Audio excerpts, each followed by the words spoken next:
Welcome to another video on game development with Asha Akanksha Foundation. In today's video, we'll finalize our game and add some finishing touches. We will also add a case of when the car falls off the road, we need to finish the game for that player or basically make the other player win. Also, we will add a game over screen which will show the player's name and basically it will show who won the game. So I hope you enjoy it. One problem we have with the game right now is that when the player actually moves and falls off from the platform that we have created, the game doesn't end, or there's no indication, or we're not noting this part that the player has moved off the platform. So for that purpose, what we're going to do is we're going to add a check to ensure that the height of the player is not below the height that we had set for this platform. So the height that we had set for this platform is 100, and we'll just make sure that the player's height doesn't go below 99. So for that, all we need to do is just add a check in the player controller. So here uh, in the update function, we already have the transform object. Transform dot, we want the y coordinate is less than 99. We want to just end the game. So we just don't want the player to be able to move in any direction using the controls. So we'll just return from here. So the player shouldn't be able to do anything. Let's just check if this is working. Other ways, basically right now we're just not allowing the user to move, but the other actual proper ways is we show a game over sign for this user and for the user who has flipped, and for the other one we show a game win. So we have a compilation error. Let's check that. Right, so we got no y found, so we need to do transform.position.y because there are all we forgot the position attribute.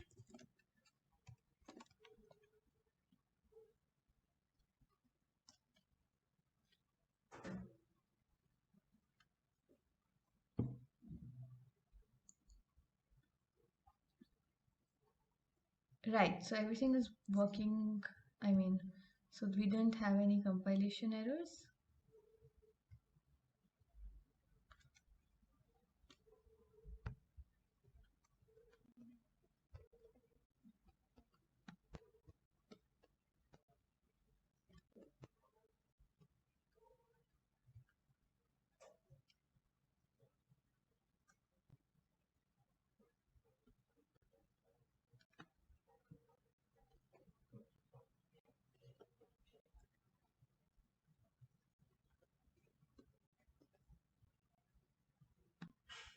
Now I'm not able to move the car in any direction and it's slipping away on its own,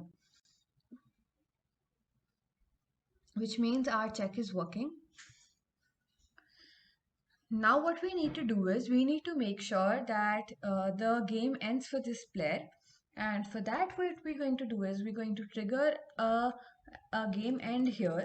So we'll add a new script to the complete game, which is to we'll add a parent object which will track which player has won, and here we're going to actually trigger that function for that player. So for example, right now we want to end the game, so we'll just probably use a flag right now, uh,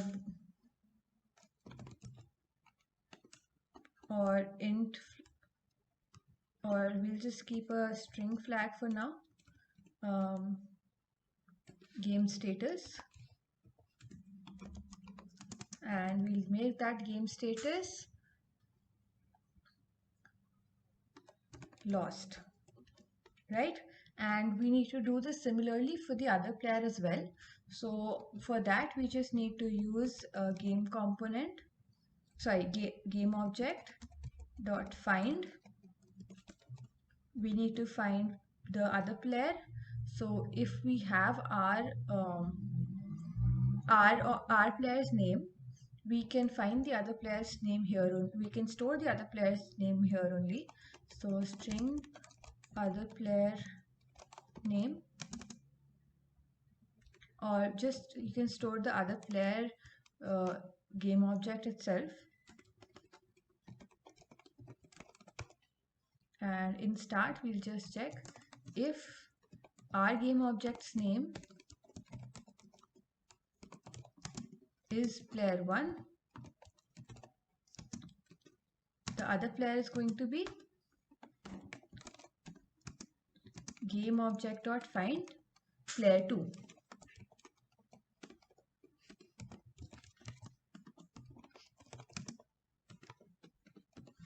And in the other case,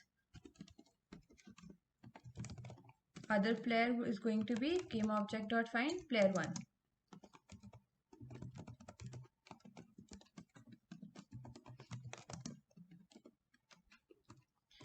So this is fine.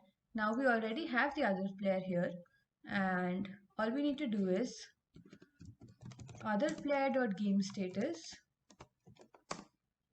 is equal to win. We can initialize the game status here. So first let's create an attribute, string game status. It can be empty in the beginning. We can add a print, or we need to first make this public because we're accessing the game status of the other player as well. So it should be available to the other player. Now we'll be able to see the game status here in the attributes, but first we need to fix some compilation errors.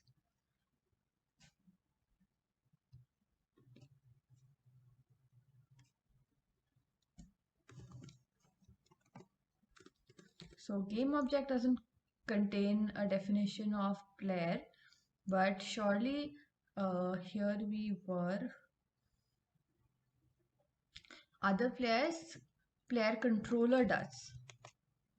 So we need to get component, and the type of the component is player controller.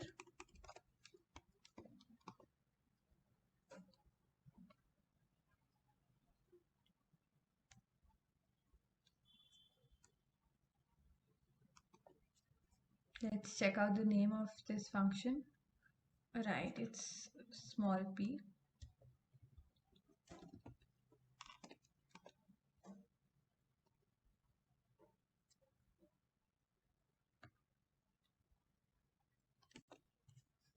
And we didn't call the function.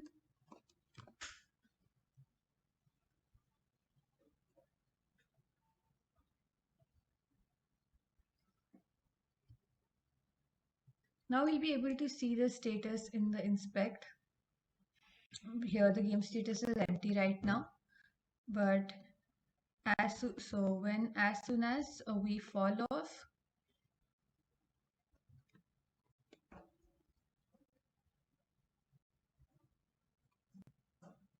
the game status has become lost for this player.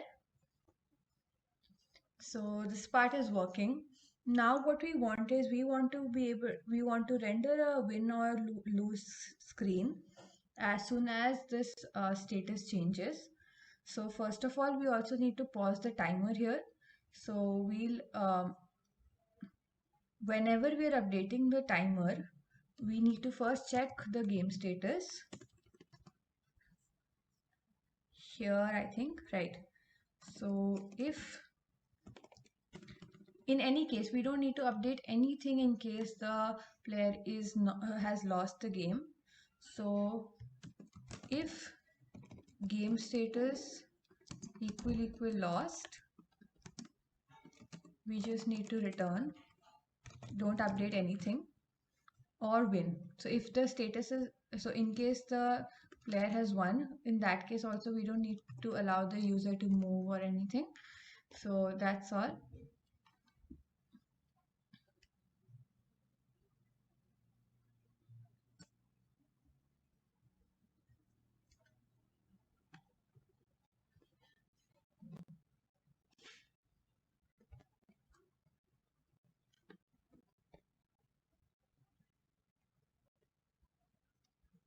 I'm not able to move, so I'm pretty sure right.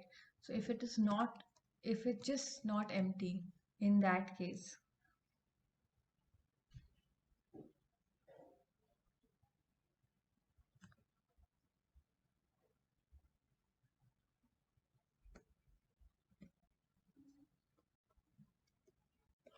Right now, when it's gonna fall, I should know after it falls, time should stop getting updated. Yeah, so now the time is not getting updated. So this part works. Now what we want to make sure is we want to add the UI elements here and add a script to them to be visible once once the once one of the players slips or anything, whenever the status of the game changes. So for that, we're going to first create a UI element, and that is going to be a panel. Right now, the size of the panel is the whole screen, but we want to reduce that. And this is something that we have already done earlier, so this should not be a problem. Right, so this is enough, and we'll just show whichever player wins on the screen, changing the opacity.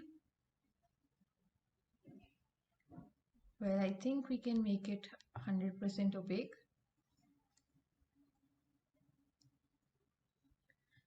Now on this panel, inside this, oh sorry, we created this panel inside the player 2 timer.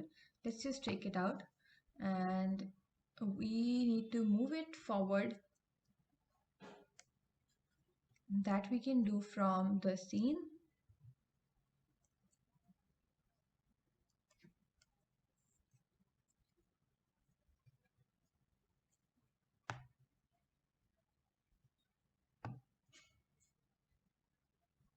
I think its position has shifted, and that's the reason why we're not able to see it. Well, I see the orientation of this panel.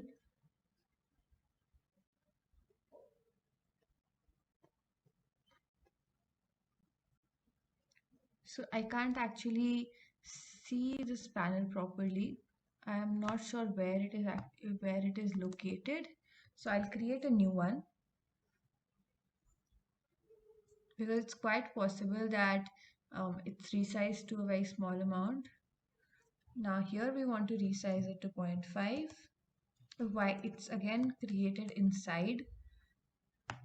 Okay, it's created inside the canvas. That's fine. So that is fine. Here all we need to do is we want to rename it to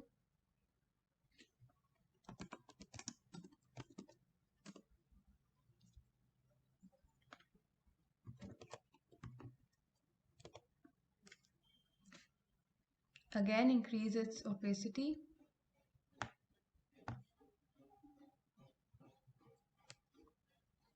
And now we want a text inside it.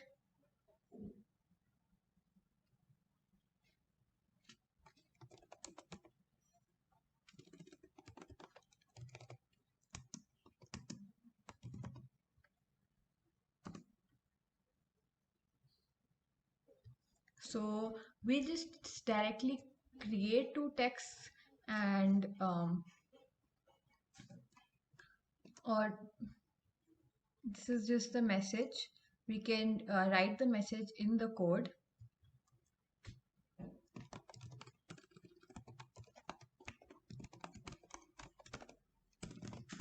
So we'll just add the message later here. So for example, we'll just add something like game over, player 1 wins. The text size is too small. We'll format it right now only. So all we need to do is just change the text later. Firstly, increase the font size to 50 or 100.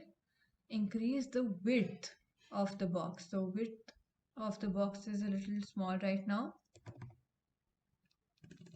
or 1000 should be fine.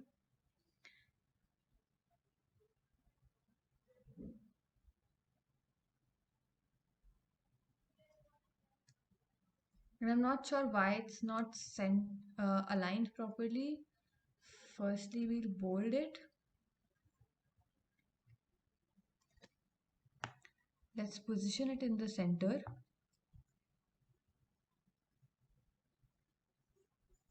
And after that, we need to center it, center the text.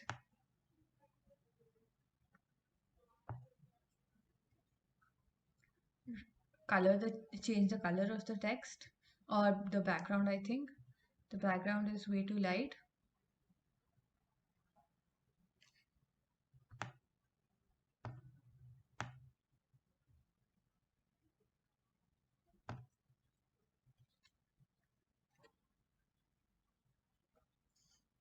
Okay, this seems fine. You can format it as you want, but just for the basics. Now what we're going to do is we'll save this as a prefab and we'll create this when the user, basically when the status gets changed. So for that, we'll go to the project section, go to our assets, and here we haven't create, here we have a prefab folder.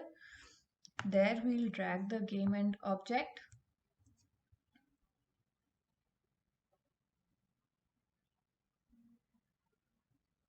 Or the other option is we'll just change its visibility. So here we also, so the main problem with creating a prefab is that it's like it won't be created inside the canvas when we create it normally. So the other option we have is we can simply make it invisible from here. You can activate or deactivate any object. So that is something that we can surely do.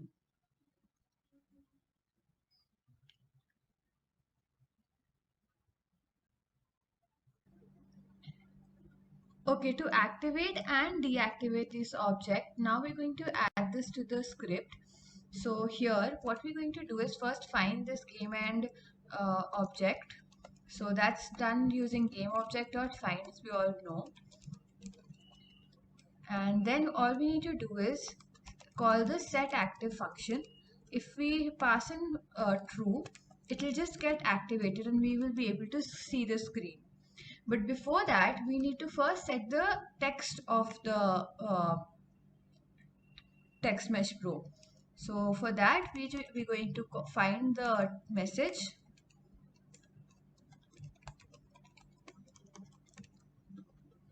and then we're going to get the component for text mesh pro. So if you remember, we imported this uh, TM Pro library, and for that, and also like we did in the timer, we just need to do timer.text once we have the game object. So we get the game component text mesh pro UGUI. So we'll do that. We'll do the same for this end game end object. So we import the text mesh pro UGUI get component, and then after this we need to just set its text to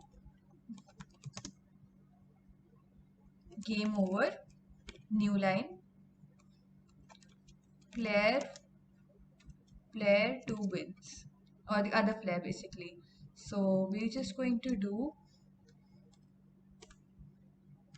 other player dot name plus wins, and that's all. So once we set the text and then make it set the game end message active, it's going to be visible to us. Let's check this out.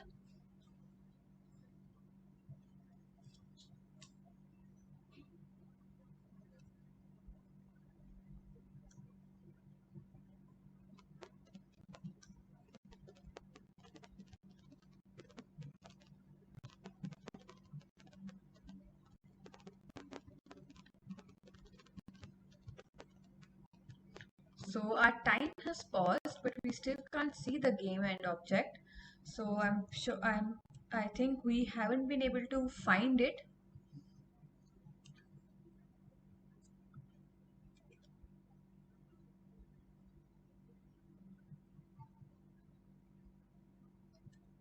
Let's check our console for any error messages.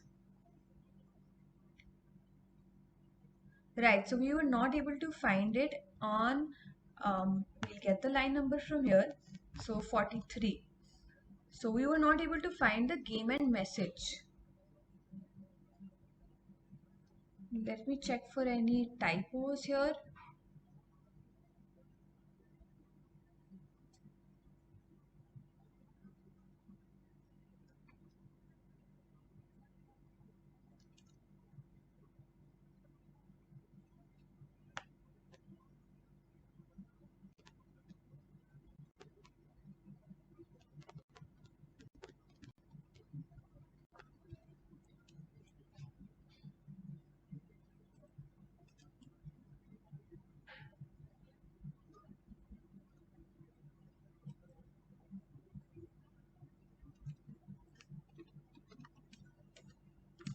We'll add, so in order to debug, we're going to create this game object first.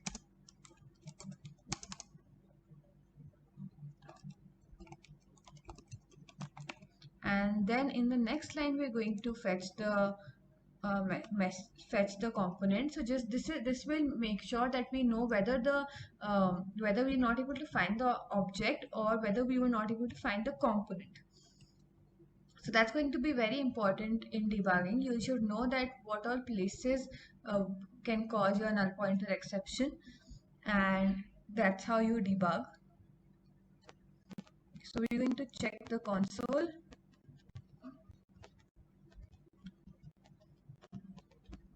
Okay, let's pause. Check out the null pointer exception. That's at line 44, which means that we were not able to find the component, the Text Mesh Pro UGUI component. So for that, we need to check the game and message inspector. Okay, we do have a Text Mesh Pro component here.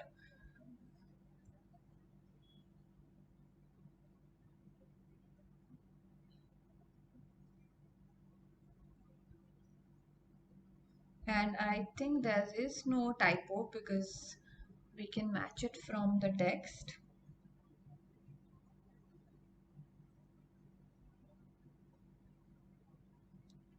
Well, again, we can't distinguish the null pointer.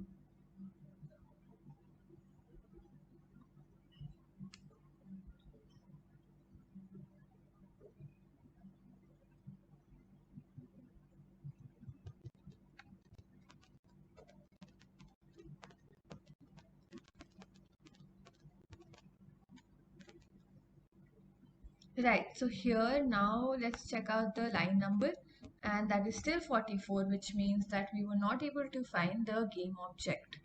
Because when we're calling a get component function, we're getting a null pointer, which means this is the null, this has a null value, which means we couldn't find the game and message. Let's just first activate and check whether this works when the this element is activated.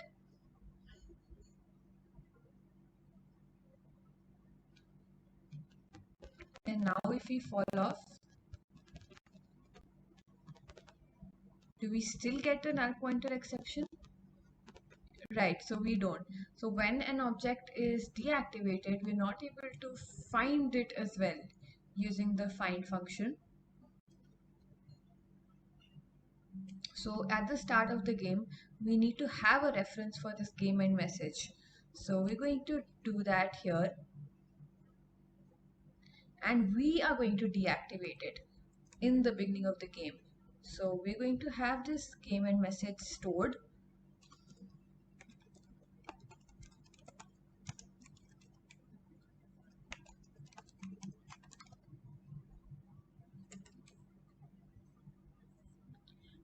And now what we're going to do is we're going to deactivate it here. Game and message, sorry, game. We're going to store the game end.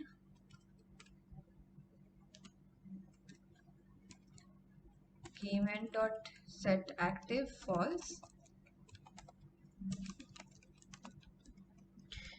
Now when we already have the reference to the game end and the game end message,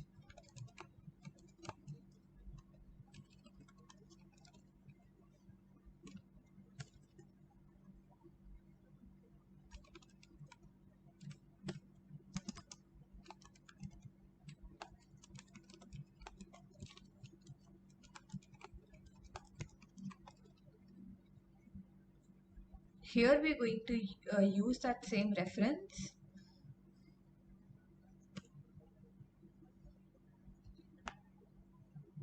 and we can directly set the text. Now here we don't need to find the game end, we already have it.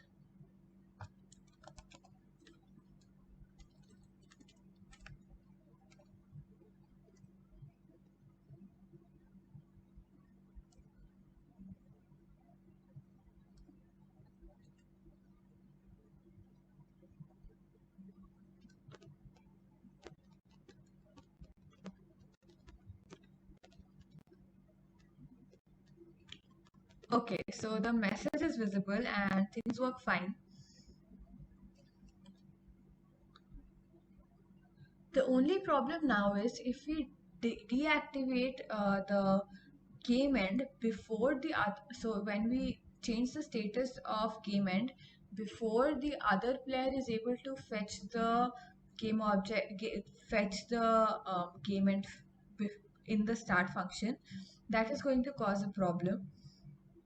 So we're going to write a script for game end to make sure that it is able to control its state on its own, and we don't need to do all this from the player controller.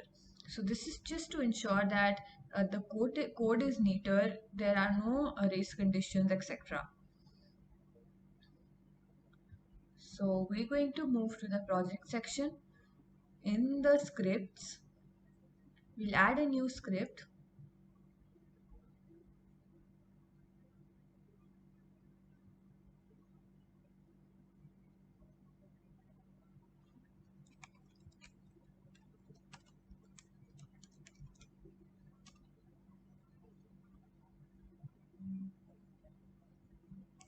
Go back here and we'll just add a, so in the start we're going to deactivate it.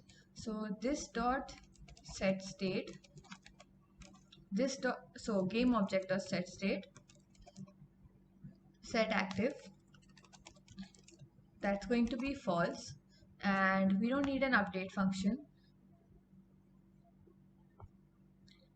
We'll just call void game end, and we'll have a string as to who won.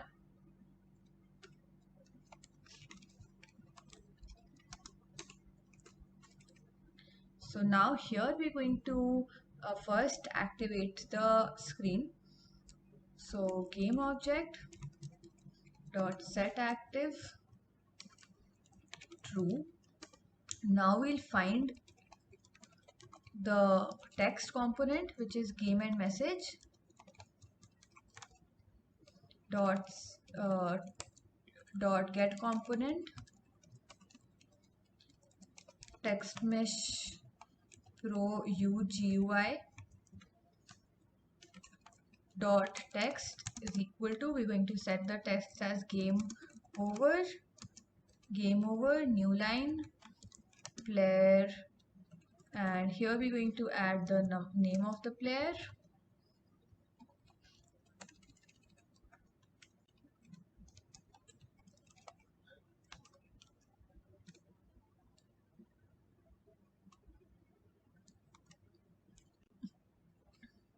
So the other option is we basically stored. So here, okay, so never mind. So player name wins,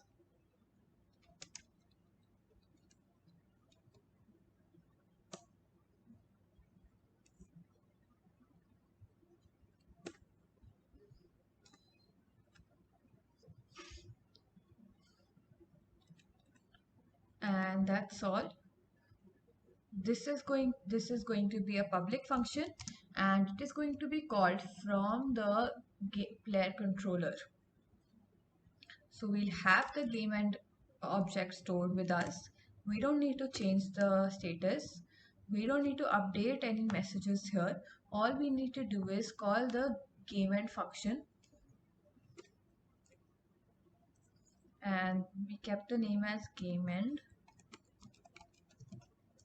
We're going to just pass in other player.name, and that's all.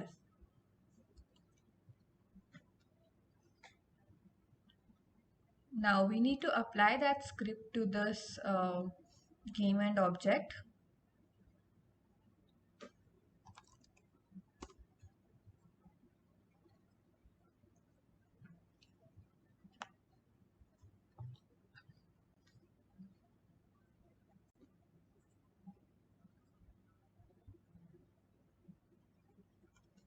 We forgot to import this TMP Pro here,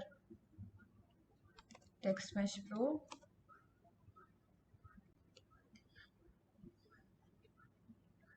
Still have some compilation errors. Right, so again we did the same mistake here. The game object does not have the attribute game end, but the function game end, but the class does. So we need to first get the game component, the text game over component, and that we're going to get using the get component.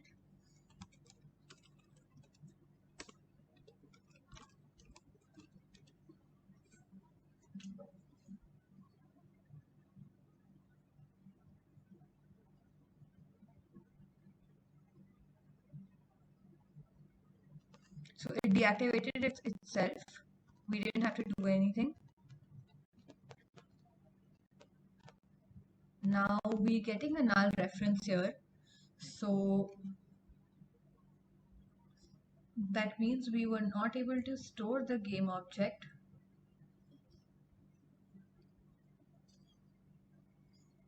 in the beginning. So for that, let's just add a small amount of delay. Instead of the start function, let's set the set active in the update function, or let's set this using a function void deactivate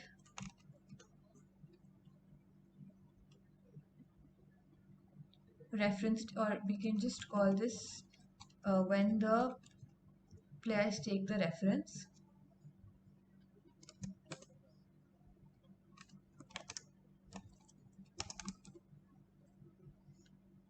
So once both the players, when a player takes the reference, it will just call game end dot get component game over dot reference taken,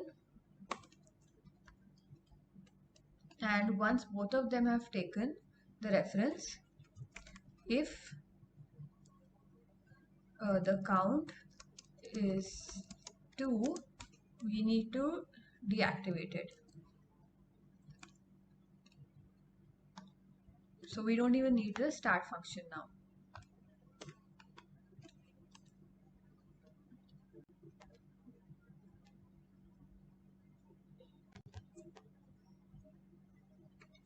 We didn't make this public.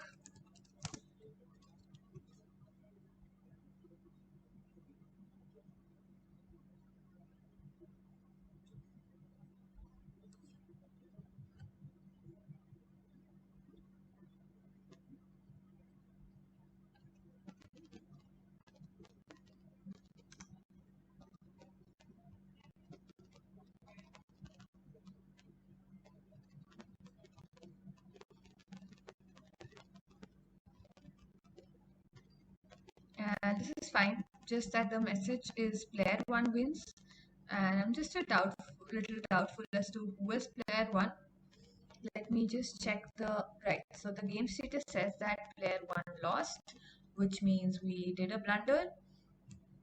Let's check out the status. So if it is not this, we're just sending a game, and that's not what we want to do. We just want to do this when we uh, lose.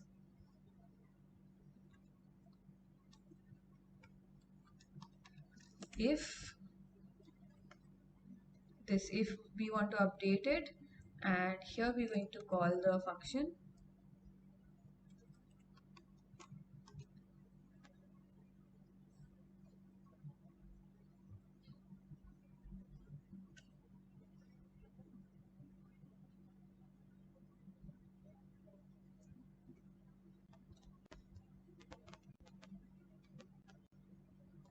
So we're just going to directly jump in to the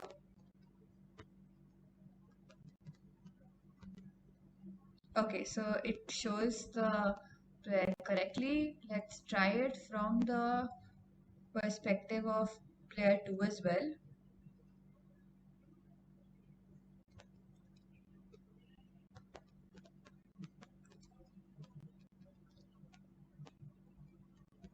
Okay, so this part works.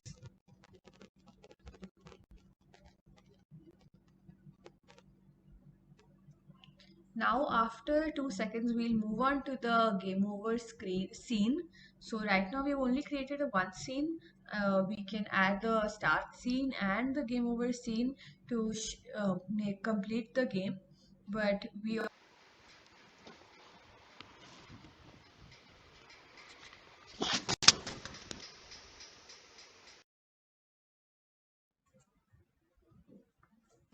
that's going to be finish line controller.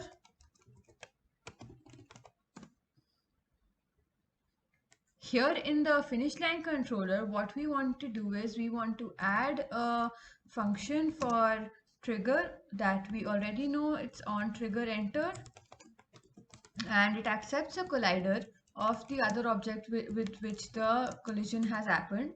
And what we want is we just want the name of the other's game object.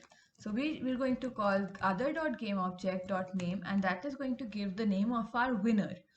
And once that is done, we're just going to call the here gameover.cs. We already have that, so we'll get the function. So here we need the game over object that we want to reference so that we can call the function. So we're going to create a game object, game end, again find it using find.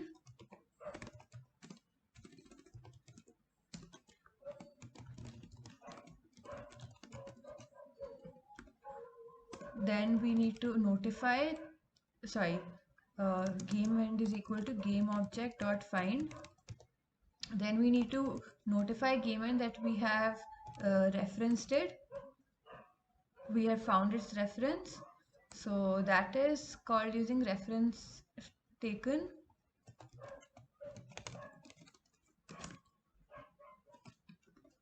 And we need to first get the component for that, get the script component.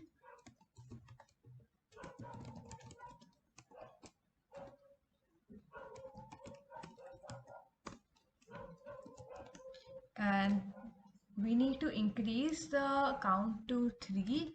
So 3 objects are going to first take its reference before it disappears from the screen. Now what we want to do is we want to just when the trigger happens, we just want to call this game end function, game end dot game component game over get component. Sorry, typo here as well. And here we want to call the function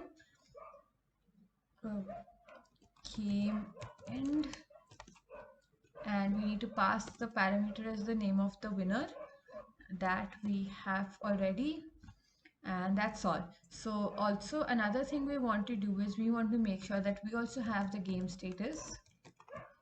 So we will maintain the game status.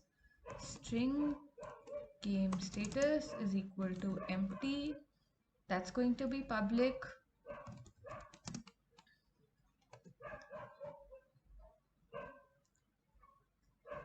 So one thing we can do is we can maintain this game status on the finish line only, and here in the player controllers we can just reference this single game status, or we can keep those duplicate ones and keep updating, which is not a good practice.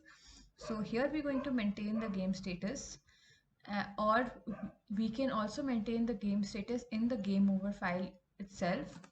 So we're going to maintain it here. So let me just add it here. Public string. So until the game is active, which means this game status is empty, we want it to be deactivated, and in the void update function, if the game status has changed,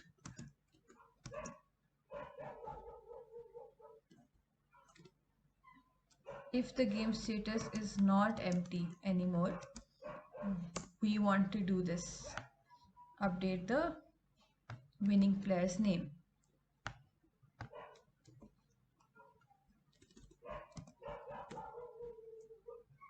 And here we're going to just pass in the game status is going to store the winning player's name as well. So on game end player name, all we need to do is game status is equal to player name. If the status is not already updated.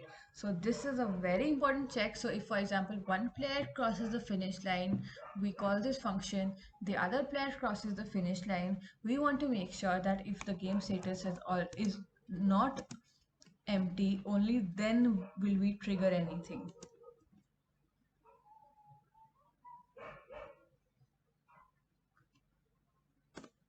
So we don't need to do this in update. Update will call this multiple times, which is not what we want.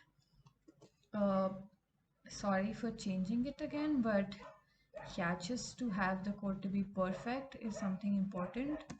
These are good practices that we should know. So we want to update this only if it is not already updated.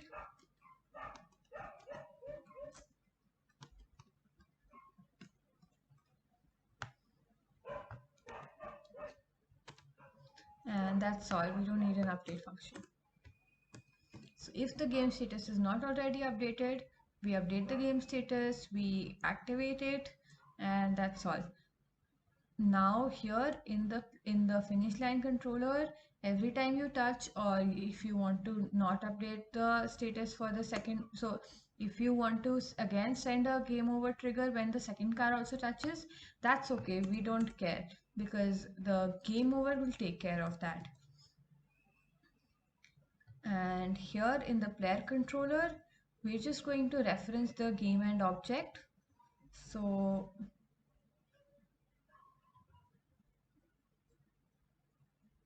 instead of fetching the game status here, we're just going to, so we don't even need to maintain any game status anymore. If game end dot get component game over dot game status is not empty, we continue, and once we fall off, we are going to call this, we don't need to update any status for anybody, we just need to call this function to end the game for the other player, sorry, make the other player win the game. And that's all. It's going to take care of everything on its own. Now we just need to remove this game status from here as well, and that should be it, I think. Let's try to play the game.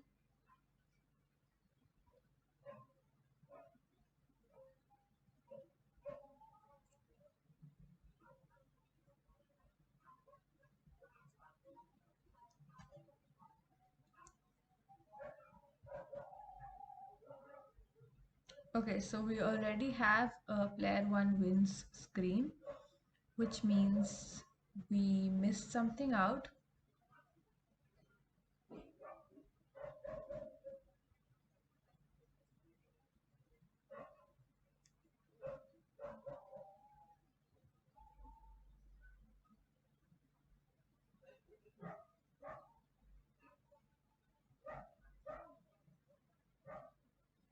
Let's try this again and see what's the problem.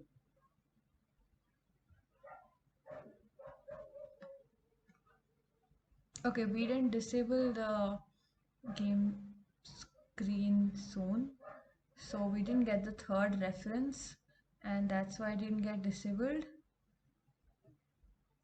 here. So we didn't get the count to be 3. So that means our finish line controller didn't acquire the reference taken. This part was not called. Okay, do we have any relevant errors that we might find? None.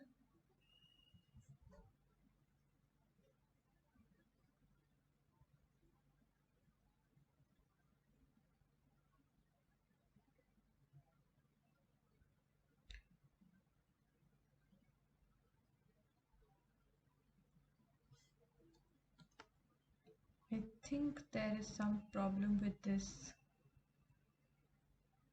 gameover.reference taken. This should have worked. Let me check what we have done here. That is exactly what we've done at this part as well.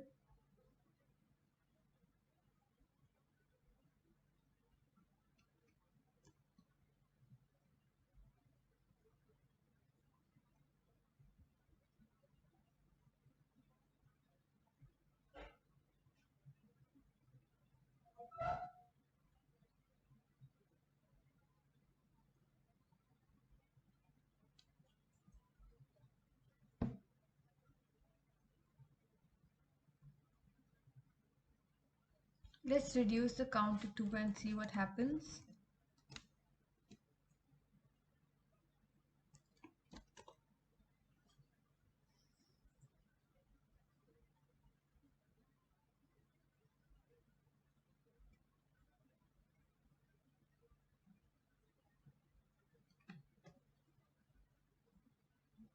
So this is working, but we're not sure if our finish control. Okay, so we didn't apply the script for the finish line to the finish line object. That is the reason the third reference was not being taken.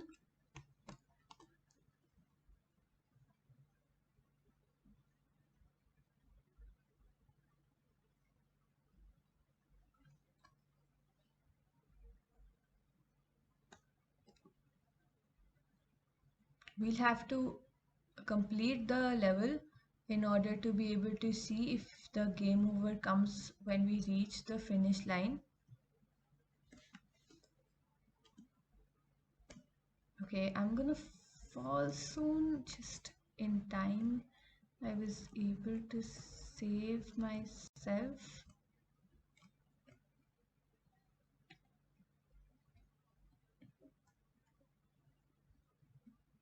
Well, this game is not as easy as it seems.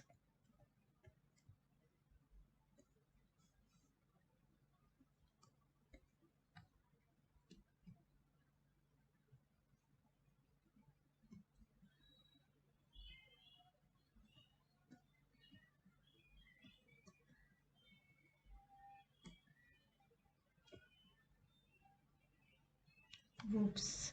I was not able to complete the level. And seems like we didn't get the game over screen when we toppled over that height. Let's check for the height again.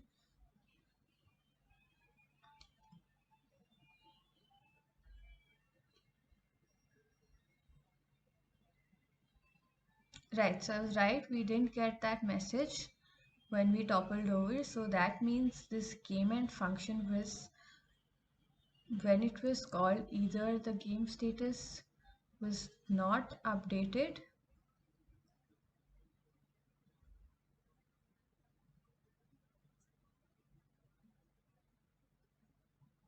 So we want this to happen if the game status is updated. Well, I know you might have guessed this error when I would have been coding this out and not right now, but I didn't personally, so let's still play. I'll drive a little slowly this time so that I'm able to complete the level and so that we're able to check that part.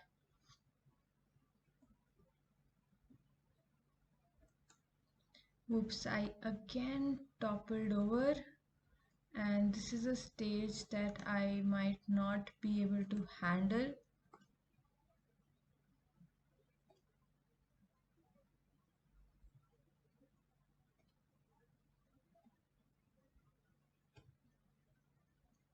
Okay, now we did get a game player 2 wins.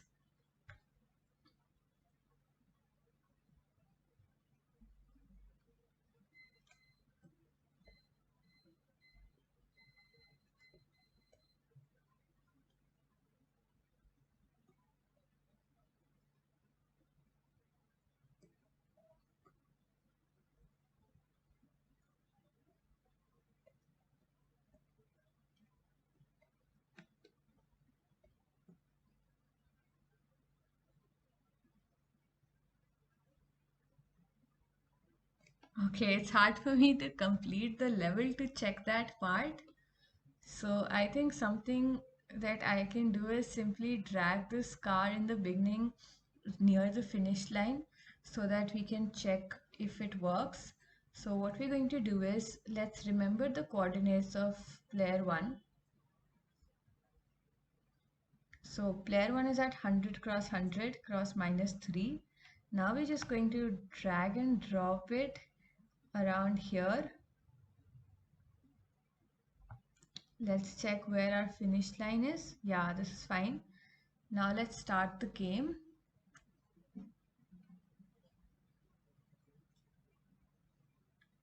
The player 2 needs to take a U-turn.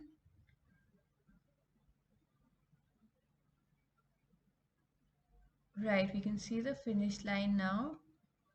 Let's go cross it, touch it. Okay, so the finish line's height is a little high.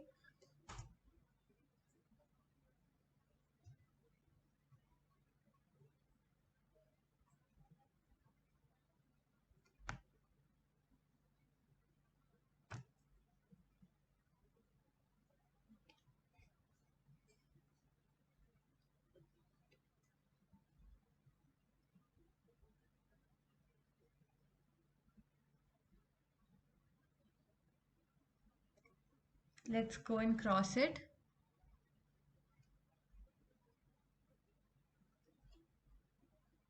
Okay, we got a name body wins, which means we were not able to pass on the correct player name from this collider.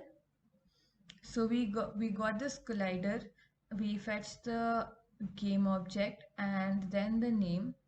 So that means we were not able to um, map. So the player 1 has some uh, yeah, so this body component, that's what has the collider, and that's why we got that message. So let's rename this body component to player 1 2.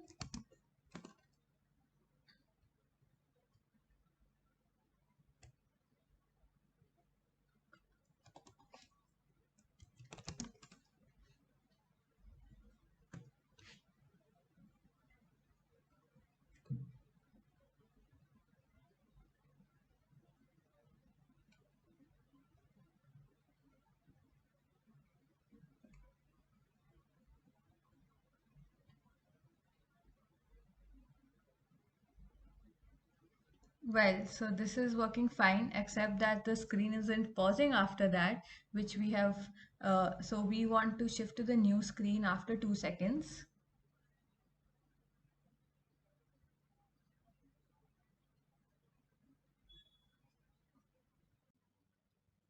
So in this video we have finalized most of the game. We have added the case for falling off the road. We have added the finish line case of ending the game. We have added the game over screen.